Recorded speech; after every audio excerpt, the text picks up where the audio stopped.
Hi, this is Allie with the Perception Trainers, author of The Perception Diet, and today I want to talk to you about the real truth behind the Love What Arises teaching. So before I begin, I want to say that I love the Love What Arises teaching. I think it's a beautiful teaching, and I think that it totally is applicable at some point on your journey, okay? But the thing that I want to talk about with the Love What Arises teaching, so this is the teaching of, love what arises, love your negative emotions, love your triggers, love your, just everything that arises in your life, love your emotions, love yourself, and learning to love everything that comes into your reality. And the first thing that I want to talk about when we're talking about the Love What Arises teaching is that this Love What Arises teaching is an end goal state, okay? So it is like the emotional Olympics, all right? I want you to think of it that way, that essentially the people that are teaching Love What Arises are so emotionally, mentally, and spiritually fit that they can love what arises, okay? So what you need to understand about the Love What Arises teaching is that in order for that to be applicable for you, where that teaching actually feels good and that teaching feels like something you can actually do and actually apply in your life, in order for that to have happened, you need to be at a state where you fully and completely fundamentally believe that life is on your side.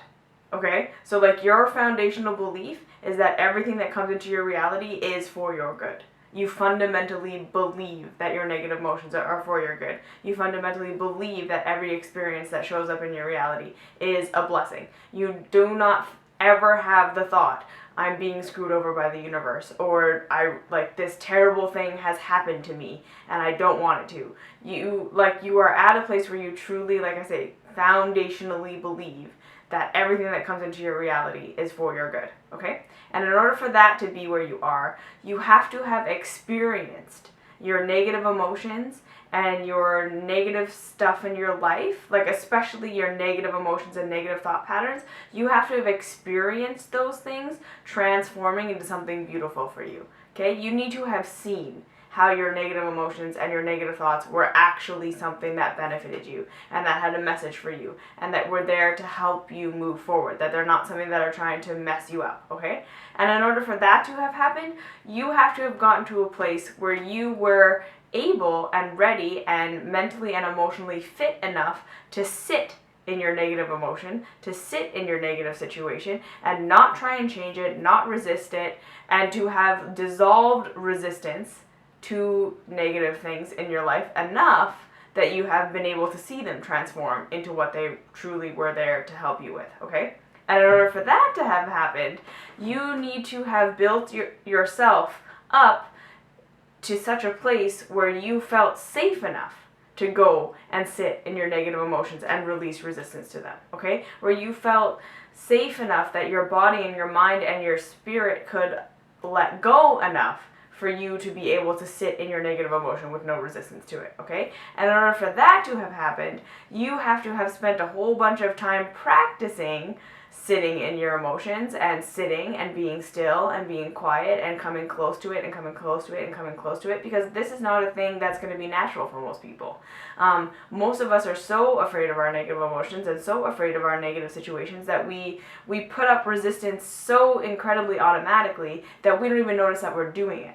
Okay? So, in order to get to that place where you can even feel safe enough to sit in it, you have to have practiced, sitting in your emotions and doing meditations and doing yoga and doing these things to kind of build your vessel enough that you see that you don't die when you do it, okay? And in order for that to have happened, most people need to have gone through a phase where they feel like they could control their emotions instead of feeling like a victim to them, right?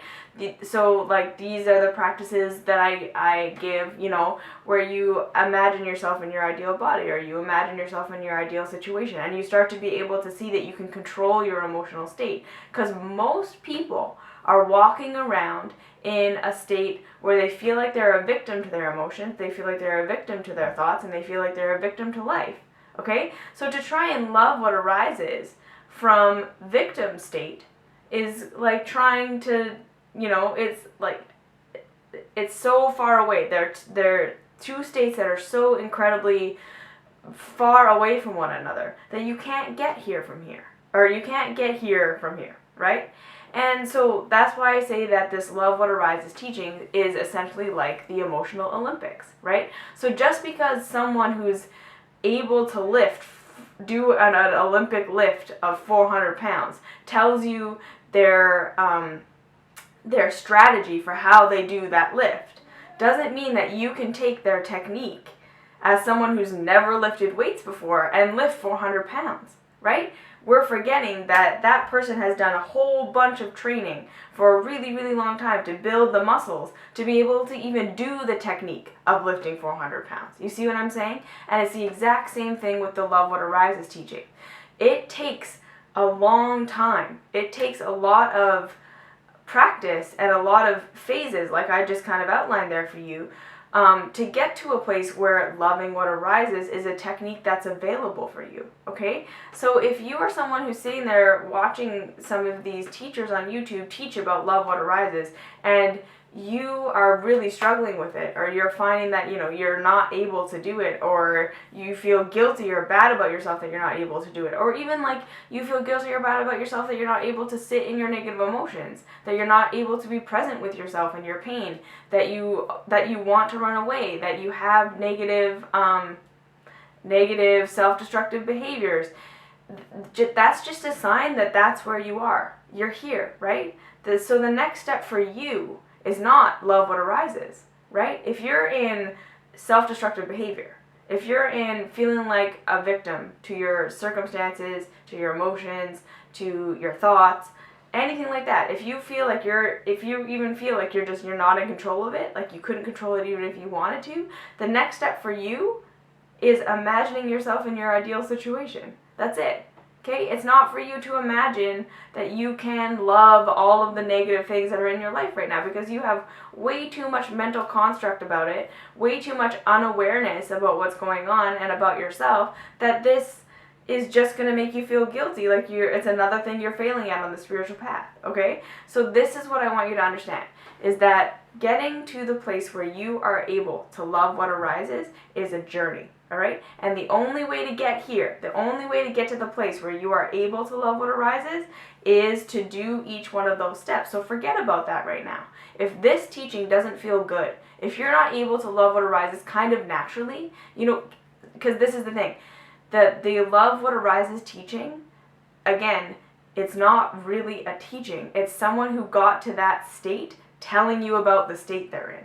All right? So it's a natural place that you will progress to if you allow yourself to take your journey. All right? So loving what arises is not a teaching that you apply to your life. It's like something that starts to happen to you where you just find yourself loving what arises, where you just find yourself fundamentally believing and fundamentally understanding that absolutely that everything that comes into your reality is for your good.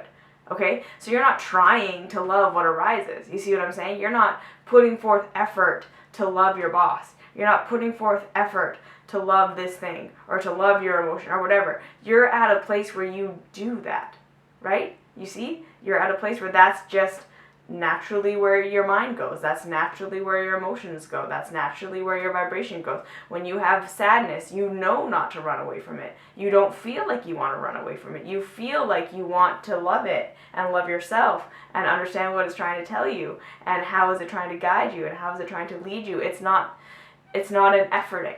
Okay? So if at any point you're finding that this love what arises teaching is efforting, like you're trying to love it, just know that all you're doing is introducing way more resistance into your field than anything. That's all you're doing, right? So now you're like not only not loving what arises, you're resisting where you actually are, and now you're adding on top of that guilt that you can't do this thing that has nothing to do with where you are. You see? So be where you're at. Be in the phase that you're at, all right? If you're at life is victimizing me, you just need to start to practice controlling your own emotion by imagining yourself in a place that you'd want to be, right? So just to get yourself to a place where you feel like you're not a total victim, right? Where you have self-control. You start to notice and you start to practice and you start to see that when you put your mind to it, you can control your emotions. You can dictate how you feel. You can dictate how you react, you see? And then you go to, okay, maybe I'll just start to practice some mindfulness techniques. I'll practice some mindfulness techniques, so some body-mind connection meditations, some just being aware of what I'm doing in general, and maybe just starting to notice what my habits are, and maybe just to notice why I'm doing what I'm doing. Because most people, like I say, have negative, self-destructive behaviors and just don't even know why they're doing it, right? You're not even aware of what it is that that is actually driving you to do that. So how could you possibly love what's arising when you don't actually even know what's arising? You see, the self-destructive behavior is just the symptom of what's arising. So you're not even aware of what's arising enough to love it. You see? So just be where you're at. Be in the place that you're at and practice the practices that are actually accessible to you right here. So don't try and do the technique of lifting 400 pounds. Do the technique of lifting 5 pounds. Right? Train your muscles at 5 pounds, and then you'll get strong enough that you can lift 10, and then you'll get strong enough that you can lift 20, and then maybe you move on and you can lift 50. You see what I'm saying? It's a progression. And the Love What Arises teaching is an end goal state. Okay? It's a place that people have arrived at, and this is what they do now. It's not a teaching they're trying to follow. You see? It's because all of the practices that they've done have led them to this place where they genuinely believe that everything that arises is something that should be loved. They genuinely believe that it's all God, or that it's all one, or that it's all you. You see? So that's the real truth about the Love What Arises teaching. Don't try and get there if you're not there. Don't completely forget about that if you're not there. Be where you are. Just start practicing some mindfulness stuff. Just start practicing and noticing all your resistance to your negative emotions. Noticing all your resistance to what happens to you. Noticing where you check out. Noticing where you numb out. Noticing where you turn to self-destructive behaviors instead of addressing your emotion. Noticing where you feel like you don't have the tools to deal with what's actually going on, and so you check out. You see what I'm saying? Just start there. That's all you need to do. Be where you're at, and you will naturally progress to this place. Try to get to that place, you will never get to that place.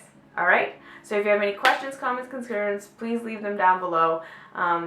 Your spiritual journey should feel good, you see? So if a teaching feels impossible, or it feels like efforting, or it feels a lot like trying, it's not the teaching for you.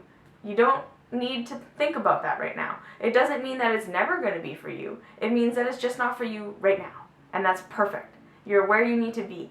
And the more you just allow yourself to be where you are and to be in the place that you're at and deal with what's actually presented to you in front of you right now, the more you have the skills to move on to the next phase and the next phase and the next phase. See? If you're constantly trying to get where you're not, you can't get the tools that this phase is trying to teach you, and therefore you're never going to be ready for the next phase. Does that make sense? You can't sit in grade 1 and hate grade 1 and resist grade 1 and just want to be in grade 3 and just think about being in grade 3 and trying to do grade 3 work and expect that one day you're just going to be in grade 3. Right? They're going to keep making you do grade 1 until you learn all the foundational stuff of grade 1, because they know that you can't do grade 2 until you've done grade 1, and they know that you can't do grade 3 until you've done grade 2. So they're not going to let you go to grade 3 because you're resisting grade 1. You see? And the longer you resist it, the longer you have to stay. So, be where you are. Do the practices that are applicable to you in your current state. Don't worry about that other stuff. Listen to them. That's lovely. It's beautiful. It's an inspiration for where you're going. But you don't need to practice what they're doing. Okay? If it doesn't apply to you, if it's not something you're already kind of doing anyways, it doesn't apply to you. That's how you know. Okay? If it doesn't feel natural, if it doesn't feel like something you're already kind of doing, you're already kind of on that path, that's for the future. That's you talking to you from a little bit of a distance. You see? Be where you're at. Okay? Find me on Instagram, I'm Urban Fruit Bat. Find me on Facebook, I'm Perception Trainers, and I will see you in the next video. Thanks.